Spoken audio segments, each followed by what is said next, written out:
Guys, I finished taking off the stuff that I feel comfortable taking apart on my own.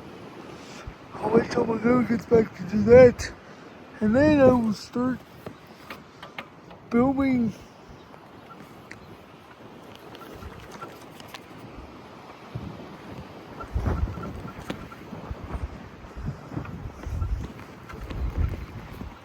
the rest of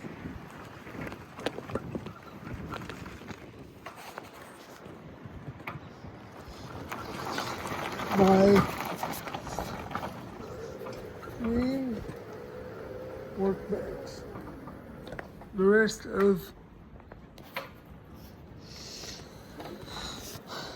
this one, which was putting my cleaning station on it, as well as my welding table idea, which I have a pretty good idea in my head.